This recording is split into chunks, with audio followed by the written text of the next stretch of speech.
Hello everyone and welcome back to my channel. My name is Bree Buonomo. Hi if you're new here, or hey if you've been here before. Today I am going to start a video which I hope is going to be part of a series, and I am titling that Book versus Adaptation, where I am going to be comparing a book to its screen adaptation, whether that is a movie or a TV show or a miniseries, whatever that adaptation is. I'm going to be comparing and contrasting the two and giving my thoughts and opinions on what I liked about them, what I didn't like about them, if I thought they were good adaptations, and my overall recommendation for you to read or watch or both. So today is the first video in that series, and I am going to be comparing and contrasting All the Bright Places. So the way that I'm going to be doing this video is I'm going to be talking about the synopsis, breaking down the book, and breaking down the movie, and then giving my final thoughts on both. So in order to keep this video as cut down as possible, because I do have a lot of opinions moving forward, I want to try to keep this succinct. So without further ado, let's just jump into it. The first thing that I am going to give is kind of a warning here. So proceed with caution, because one, this is not going to be a compare and contrast video without spoilers. So if you have not read or watched the book / movie for All the Bright Places, then I recommend you skip this unless you don't have any intention of doing that, because there's going to be a lot of spoilers and there's no escaping it. That's how I want to proceed with this series and this video. Two, I do want to put a content warning right now for suicide and mental health, because the movie and book do have these categories, and that will be a primary focus of this video. So if you are sensitive to suicidal matters, I would recommend proceeding with caution. And I'm just going to give this general warning right here, so there won't be any content warnings throughout the video, because I'm not exactly sure when I'm going to talk about it, because it's a pretty prevalent topic throughout this video. So with those out of the way, let's jump into the book, All the Bright Places. All the Bright Places is a 2016 young adult contemporary book by Jennifer Niven. This book follows two teenagers, Violet and Theodore Finch, who both go to the same high school. Finch is kind of portrayed as this weirdo kid who has a little bit of problems, and Violet is a pretty popular girl who recently, within like the last year, lost her sister to a tragic car accident, where Violet was a part of that car accident, but she survived and her sister didn't. So she is dealing with the grief and loss of her sister. So both of these teens are kind of in these really dark places. Both have mental health issues. While Violet's mental health isn't exactly portrayed on the page, it's pretty obvious that she has depression and PTSD, whereas Finch, it does say in the book eventually in the pages that he has bipolar disorder, which is undiagnosed, and it is pretty prevalent to how they are functioning. So in the beginning of the book, these two kids end up meeting up on a bell tower because Violet is sitting on the edge contemplating jumping, where Finch typically goes up there to sometimes contemplate the same thing, but on the day that he arrives, he's just going to sit up there and think when he finds Violet and helps her get down from that situation. And from there is kind of a friendship and a budding romance that start between the two, as they begin to realize that just because they have mental health differences doesn't mean that they aren't human, and that they can have a lot of connections with each other. First and foremost, as I mentioned, there is tons of mental health rep in this book, and there's talk about suicide, there's talk about dynamics and families, and there's a lot to unpack. So what I'm going to do is I'm going to talk about the things that I disliked about this book first, and then go into the things that I really liked. So let's talk about the cons of this book.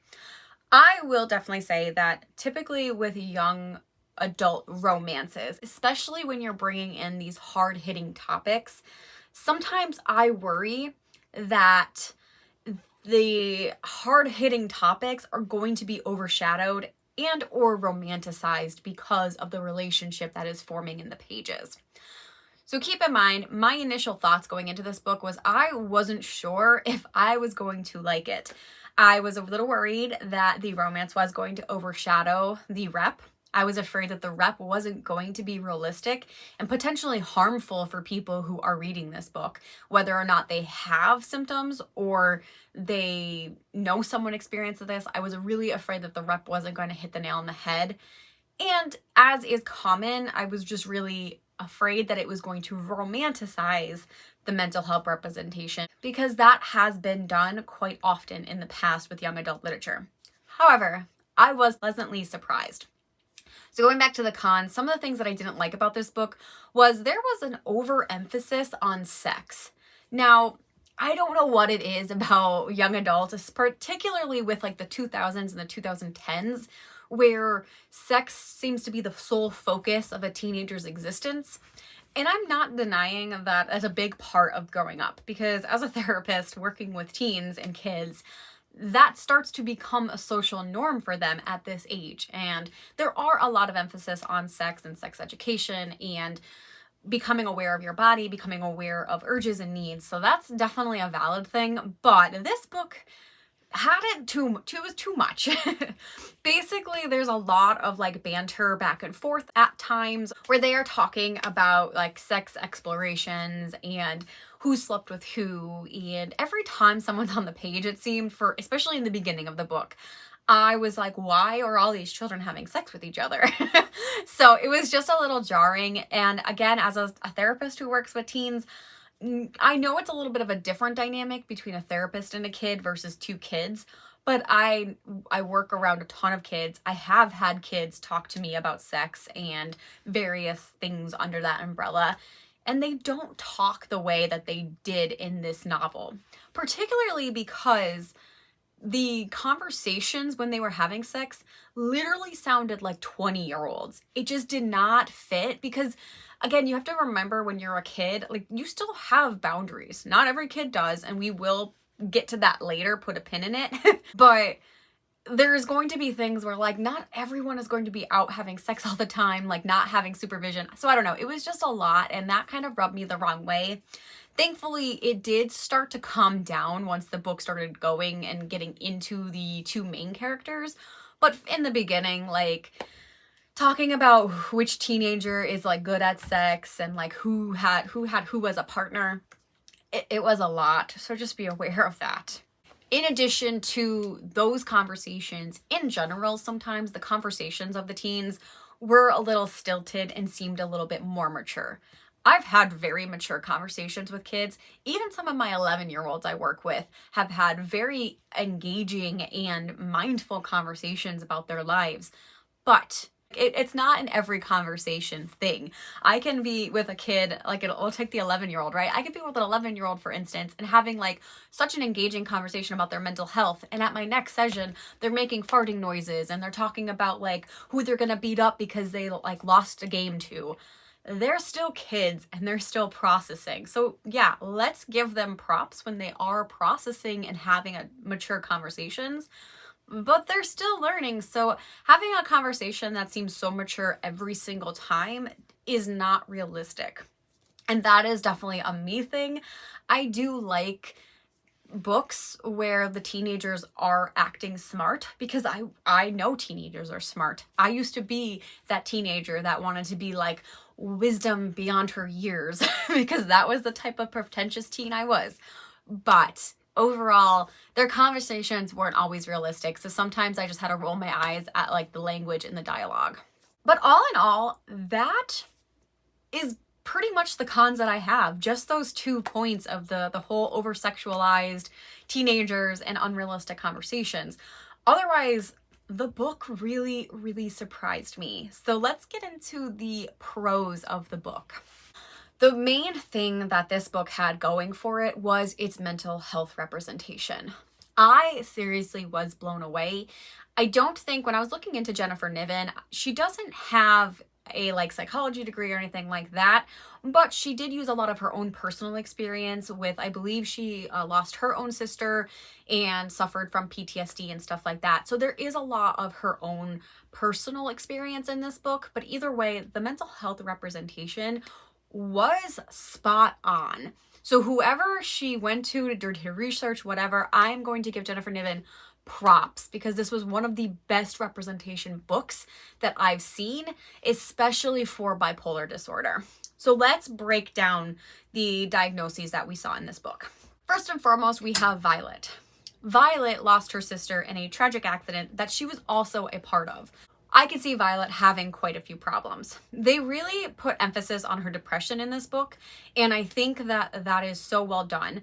I would probably argue, if I was going to be her therapist, that she is suffering from PTSD, post-traumatic stress disorder, with depressive symptoms. I probably wouldn't diagnose her as depression right off the bat, but I think you can argue that it's been like a year since her sister died, so she could be kind of like having that lingering depression. Either way, that's super specific and probably no one cares, but that's how I would look at it. So Violet exhibits a lot of depressive symptoms and a lot of PTSD symptoms, and I think they're done so beautifully. First and foremost, we have that she is avoiding things. She avoids her sister's room. She avoids the place where the accident was. She avoids talking about it to people. When people bring it up, she gets very moody, very upset. You know, when a friend says, you know, it's been a little bit of a time, she snaps at them and just kind of withdraws within herself.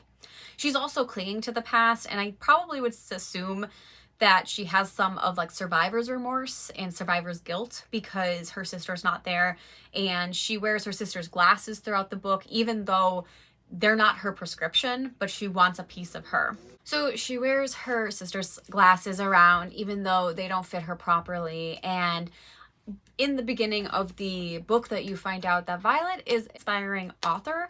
So when her sister was alive, they started a blog together where they would write, and I'm pretty sure her sister was the one that did more of like the art and the layout, and she was more of the writer. So they worked in a team, but she kind of let that go by the wayside after her sister died, and really just has a lack of motivation, a lack of inspiration, really struggles to function with day-to-day life, and is very sensitive to the entire topic. So that is pretty classic PTSD symptoms, and I thought they were illustrated very well within the pages. Now we are going to go over to Finch. Theodore Finch, or Finch as he's often referred to in the book. Finch has undiagnosed bipolar disorder, and while bipolar disorder is typically seen as you get older, a lot of people, there's questions and arguments on whether you should diagnose kids with bipolar because it is a very heavy diagnosis. But in this case, Finch, I believe both of them are 17, going on 18 if they're not already, because they are in their senior year of high school. So Finch having undiagnosed bipolar disorder isn't out of the norm. I've definitely worked with older teens, 16 and 17, who very clearly have bipolar disorder, and Finch as a character study has bipolar disorder. I was very impressed with how it was, and it wasn't shameful or it wasn't stigmatized in any way, other than the author pointing out that the kids at school kind of called him a freak and that he had issues, but no one really knew what it was, but Finch knew something was off about him. So basically, Finch's whole story is that he is a kid who is just known as a troublemaker in school. At the beginning of the book, it's found that he is on probation, and he's required to do certain things for probation, including seeing the school counselor that is based there, Mr. Embry. So Finch and Mr. Embry have these conversations weekly, trying to make progress, but Mr. Embry is pretty worried about him. He tries to encourage him to go to help better himself and to talk about these problems so he doesn't keep getting in trouble, because he has his whole future ahead of him. Finch lives with his mom and two sisters. His older sister pretty much takes care of all of them, and his younger sister, who's about 9, struggles with the concept of her family being split. So their mom pretty much works 2 jobs just to try to keep a roof over their head. Their father left when they were younger, started a family with a stepson, and all of the kids really seem to struggle that their father seems to be much kinder and much more loving towards the stepson that's may or may not be biologically his. I think it is actually a half brother, but there's question on if it is or not. But if you find out that the father has been abusive towards the kids, particularly with Finch, has put his head through a wall, has beaten him up. So there's a very, very strong family dynamic of domestic violence within the home and an absent mother because she's working so much, with the older sibling being parentified. So that's just kind of his dynamic, because I do want to come back to that. But Finch himself as a character, you see him getting in trouble at school often. He's on probation. He acts out. But he also has these highs and lows. So throughout the book, you start to see these dynamics at play where Finch is like goofy and high on life and doing all these reckless things because he can. And you start to see that wave of when the depression hits. And in bipolar disorders, that's how it's usually characterized. There's bipolar 1 and there's bipolar 2. So bipolar 1 disorder is typically characterized as having a full-blown mania cycle, which is categorized as like having intense manic reactions such as increased risky behaviors, taking off, not having impulse control, not being fully aware that what you are doing is a danger to yourself or others, or even wrong to some degree. And bipolar 2 is characterized as having both mania and depression, but not as intensive waves. So I typically would categorize this as like a soft wave where you might have a little bit of mania, but not a full-blown manic episode. And you more see the intense depression episodes, whereas bipolar 1, you have more of that extreme wave that you see. And typically they can last a little bit longer than bipolar 2. And in this case for the book, I do believe that they hint that Finch has bipolar 1 because he does have full-blown manic episodes where he is kind of erratic, not sleeping, not taking care of himself, being a little bit riskier. He's pretty high in his mania in the beginning of the book where he's doing all these fun and reckless things and wanting to go on adventures and roping Violet into his little chaotic world. And then you start hitting the lows and you start to see him withdrawing. He stops bathing. He stops really interacting with people. He starts skipping school for periods of a time. He starts to live in his closet because that's the only place that he feels safe. He gets very explosive at his dad and snaps at him and gets into a physical fight with his dad throughout the book. And these are huge categories of bipolar disorder. This is a real thing. It's not necessarily for everyone, but the clients that I've worked with and people that I personally know who have bipolar disorder, I've seen this pretty prevalent and pretty realistically. So it can be very intense and therefore can be hard to deal with.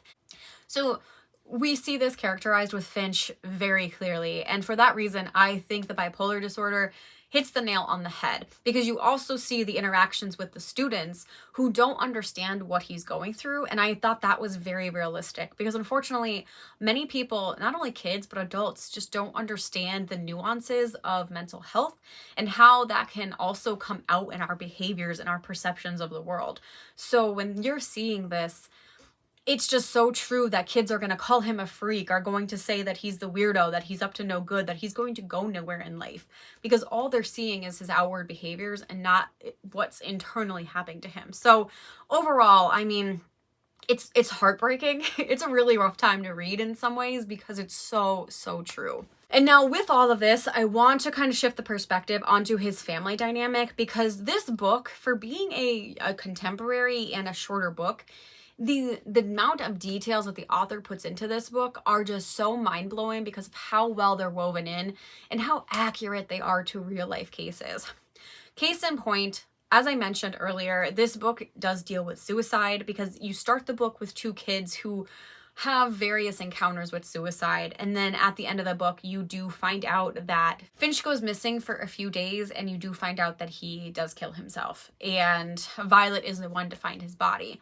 But throughout her trying to grieve Finch now, there's a lot of questions about, well, why didn't the parents do anything? And you have Violet and her parents mad that his parents didn't go look for Finch, didn't seem to care, thought he would just come back on his own, that everything was just a normal Finch behavior. And I'm sure there's people out there that read this book and went, there's no fucking way this would happen in real life.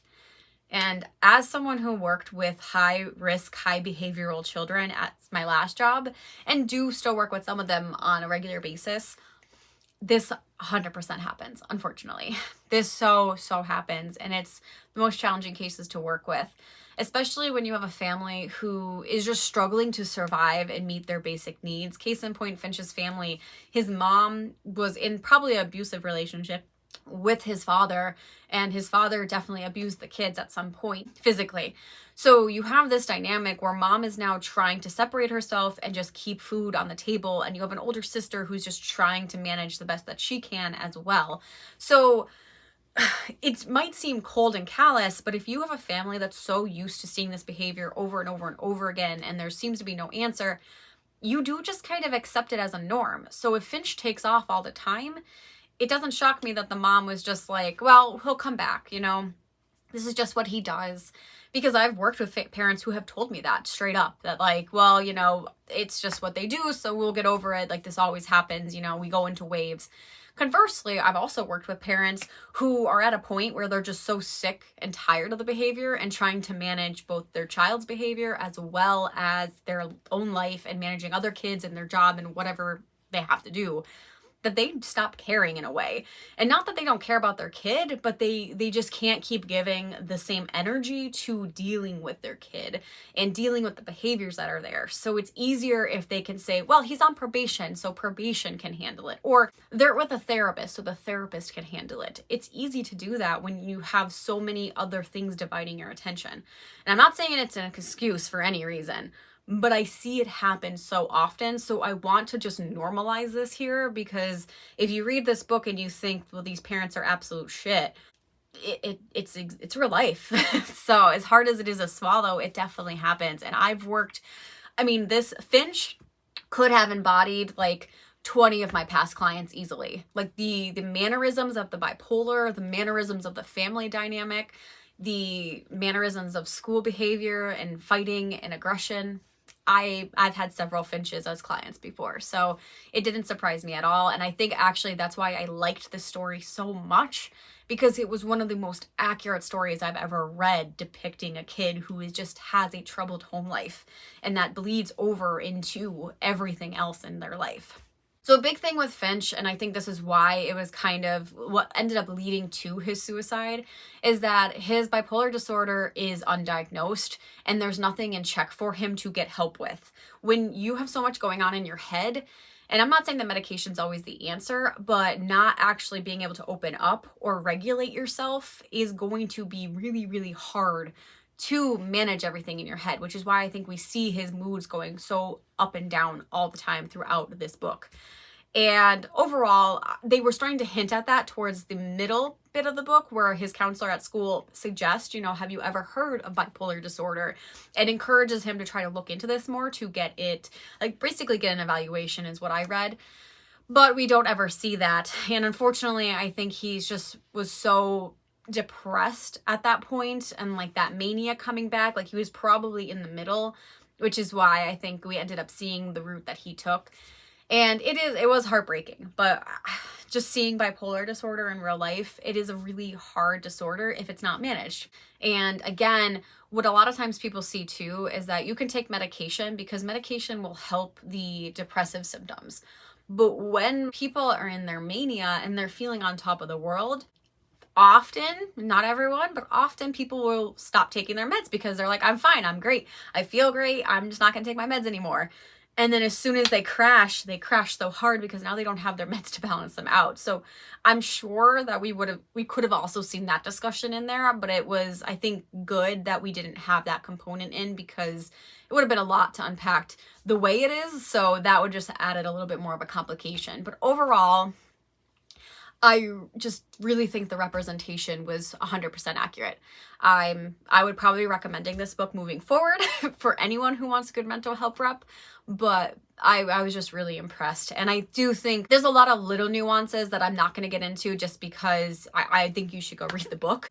There's a lot of little things that really add to all of who Finch was and how we got to the point where we did in the end of the book. Also, I will just say too that Violet and Finch, like this was equally their story, but I thought it was such an interesting comparison throughout it, where we see Violet, because of their relationship, starting to actually get better through her PTSD and depression, where she starts to find the joy again in life. She's starting to work through her problems, and she's starting to realize that, you know, she can still live and live for her sister rather than, you know, mourning her sister. But as Violet is starting to get better, Finch is starting to decline. And that's where there's like whole lack of understanding comes in again, which I think is just unfortunate that we have such a lack of understanding of mental health, that isn't also taught in schools about even just the basics of mental health, because you have a kid who really just wants to help her friend, her boyfriend, and has no idea what he's going through because he doesn't even know what he's going through. So it was just an interesting comparison to see one starting to get better and the other one declining a little bit. And yeah, overall, I can go on and on and on. And I knew this was going to be a long video, but it was excellent. So with that in mind, I mean, I do think that kids with absent parents, kids with mental health disorders, it definitely, I think part of the reason why we see it so stigmatized in society is because there's just a lack of understanding that this family norm is exactly that. It's a norm for them. So just because you have these two polar opposite families where you have a dynamic family that went through a really hard time and are grieving but are still a dynamic family, and then you have a family who has a lot of history both with mental health and abuse and a lot of problems probably with finances as well. You have these two opposite families, and there's clearly a reason why they have a hard time understanding each other, because they're just not on the same level. Their daily norms are not equal, but they're norms for each of them. And that is a huge point that you should just take away with this, is that just because you might not agree with someone doesn't mean that that's not how they just live their life. So yeah. All right. So I will get down off my soapbox and let's talk about the movie. So All the Bright Places of the same name is the Netflix 2020 film. It was directed by Brett Haley and the screenplay was written by Jennifer Niven and Elizabeth Hanna. So I definitely thought it was interesting when I saw that Jennifer Niven wrote the screenplay. I do think she has worked in screenplays, so that was pretty exciting. But I was pretty fascinated with a lot of the changes it had. So let's kind of break down the movie a little bit more. Basically, I didn't like the movie. And maybe it was because, I've read the book pretty recently, but I found the glaring holes in the movie that the book filled in so nicely. I don't think the movie is as good of representation as the book was. And unfortunately, I do think this is the issue where the movie came out and the movie could actually be a hindrance to mental health rep. So remember when I said that I was afraid the book was going to glamorize mental health and romanticize it and it was going to be bad rep? Well, take that pin and now throw it into the movie, because that's kind of how I felt this movie was. From the very opening scene of the movie, everything was different and it didn't make sense to me. So in the movie, you see Violet standing on a bridge in the middle of town. And yeah, it's a little bit early in the morning, but it's the middle of town and Finch is running and he sees her and it's just kind of like, hey, get down from there. And it's kind of goofy. In the book, they just had such a more serious conversation, and that's like the first level that they connected. So in the movie, it seemed very forced and just unrealistic. I liked the fact that they were on a bell tower type of thing in the book because it's private. Like, people aren't going to be looking up at a bell tower, but people are going to be driving by a bridge on their way to work in the middle of town and looking at this girl standing there. Like, the fact that no one stopped her beforehand doesn't really convince me, and I was already kind of put off by that. So their whole dynamic changed in the beginning of this movie. I'm going to kind of break it down into a few parts, but the beginning of the movie set the tone for me moving forward, especially because Finch was Finch in the movie as he was in the book. But Violet, instead of being this depressed, withdrawn teenage girl, she's very angry. And that could definitely be a symptom of PTSD and depression as well, don't get me wrong. But it just didn't fit her character and how the dynamic for the two of them kind of played out in the book. So it was a little off-putting because Elle Fanning was a very aggressive Violet. And I just wasn't sure. It didn't convince me that she would have been a good Violet, which I do like Elle Fanning. So on that note, I really didn't like the casting of Elle Fanning as Violet, but Justice Smith, hands down, was a phenomenal Finch. Between the erratic behavior and the expressions and everything, that boy has talent, and it was remarkable. It was a really good performance by him. For what he was given, it was phenomenal. I definitely think that the actor choices, Finch was spot on and Violet was okay. I don't think Elle Fanning was bad, but the aggressive way that she came off just didn't really mirror a lot of the other scenes that followed after this. Overall, I think the main problem with the movie I had is that everything was so rushed. And after watching one of my favorite adaptations, which was Looking for Alaska, and that was done as a miniseries, just a 1-season show, it was done so beautifully that All the Bright Places was too deep of a book to cheapen by one single movie. I think easily this should have been an entire series, very similar to Looking for Alaska, where you had like maybe 8 or 10 episodes. That is exactly how this should have played out, because there was just no depth to anything in the movie. The characters were extremely shallow. Their characterization pretty much lacked everything that the book gave it. And there was just no awareness of any of the other characters. The mom in the movie for Finch is literally in one scene at the end when he is dead. That's the only time she's in the movie. She has no speaking lines, and that whole depth to his character with the relationship with his family is just gone. He does have some scenes with the older sister. The younger sister is not even existing in this world, and the dad is just casually mentioned. There's a scene where Finch does talk with his older sister about, like, why did dad leave? Like, I don't have any good memories with him. So it's hinted at that he has this sordid past and that his dad did move away to have a new family. But in the book, he's actually, like, he goes to visitation with his dad. Like, he sees his dad once a week still. And you really understand that abusive relationship he has with his dad, which, again, gives him more characterization and who Finch is and why, like, he might make decisions and act the way he does because of who he's shaped by. So really, I was devastated that there was just no characterization. I felt like I didn't know either of the main characters, and that was a huge problem for me. What I think another problem I had is that pretty much this became the Finch show, whereas the book really gave equal measure to both of the main characters because it is dual perspective. The book follows Finch and Violet in their own perspectives. The movie focuses so much on Finch and like how he's behaving in his world, and Violet is just kind of dragged along as a catalyst for him in the movie. And I personally did not like that. Really, what I thought this ended up doing, because it was so condensed and we really didn't have a lot of character development, is that Finch became a manic pixie dream boy, where he was just this like kind of crazy fun, like I'm going to spirit you away and make you feel better kind of character for Violet. And that was devastating because his characterization in the book was so spot on, and it wasn't just like, here I go, here I am for you, and I'm here to teach you a lesson, and then I'm gonna go die. That's not how he was in the book, and it was very sad to see that because Justice Smith did such a good job as playing Finch that I felt like his performance just got cheapened, and it wasn't really as heartfelt as it could have been. Granted, I did tear up in the moment where Violet in the movie goes to try to find Finch and realizes that something's not right, because I'm a sap and that's gonna get me all the time. But the book was so much more impactful, especially because Violet sees the body as well. So I will say content warning as well, that there is like not only suicide, but like talking about a corpse and like the whole 9 yards. So it's very jarring in the book, and I think it was just more impactful overall. So yeah, I got up in my feels, but it wasn't warranted. I also think, like, again, Justice Smith did really well with the erratic behavior, but it just felt like it didn't connect. Like, the bipolar disorder wasn't mentioned at all in the movie. Not even a word of it, even though the counselor is, like, he has a role in it, but he's barely in it.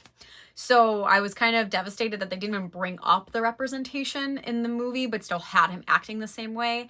And then, like, you saw his ups and downs, but you didn't really understand why it was happening. Also, unless you read the book, there's a lot of little tiny details in the movie that are clearly just fan service for people who read and loved the book. For instance, the post-it notes. There's a scene where like all of his post-it notes are all over, and the whole reason for that is because Finch writes songs, but he never writes full songs. So he gets ideas and starts to write them down. And as he sees things or words he likes, he'll write them down and he'll post them up. That's like left out, and you just see the post-it notes. The whole Violet wearing her sister's glasses, the only thing, and I caught this very quickly, was that there's a picture of her sister wearing the glasses.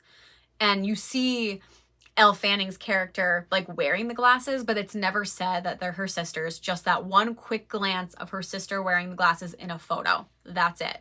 So it just felt like they were trying to like throw in these little nudges here and there But again, I was really lost watching the movie despite having read the book. The only reason I knew what was going on is because I read the book. So I was saddened. Everything about the movie just saddened me because it was such a great potential. I just wish they had more time. And I don't know if it was, you know, Netflix's decision to only make it a movie, but I just felt like after they did 3 seasons of 13 Reasons Why, or 4 seasons, whatever they did of 13 Reasons Why, and they made that into a series, there's no reason they couldn't have made this into a mini series. I think it would have been so much more impacting. And then, personally for me, I'm not a business person, but now Netflix has its own rival to Looking for Alaska on Hulu as a mini series because both of them, I think if you like one, you will like the other, because Looking for Alaska is one of my favorite books of all time, and it has a very similar concept to this book. So I don't know why they did that. But if I was running things, I would have said, nope, we are making it a mini series. So yeah, overall, the movie it just lacked so much. And I really felt that at the end of things, it was way too rushed to be good representation for mental health.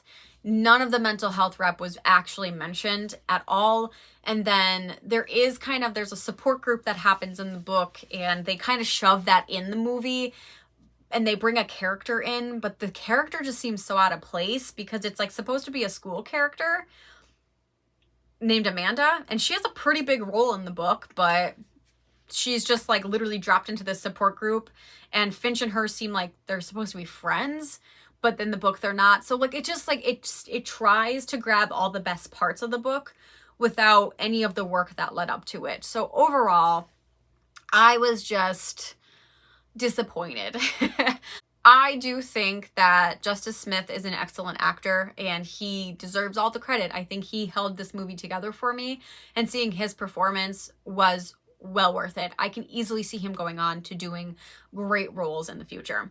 Also, the one nice thing, even though there is a sex scene, a very, very light sex scene in the movie, it's not a sex craze. You don't see it. But again, part of the reason I think you don't see all the sex craziness is because all of the friend groups that are talking about it in the book, they're not at all in the movie. Like, you do see Finch's relationship with his 2 friends very, very slightly in the movie, that he has 2 friends, but they're pretty much just bodies. Like, they barely have speaking roles, and they were huge like assets to the book to further develop Finch, but also themselves. Like, they could have easily had their own characterization and like points of view in the book. So if it was not clear, I'm to the end of this long ass video now, and my final thoughts on All the Bright Places by Jennifer Niven. I know Netflix is pretty popular and most people have it, and to each their own. Whatever you want to do, you can take my advice with a grain of salt, but if it was me,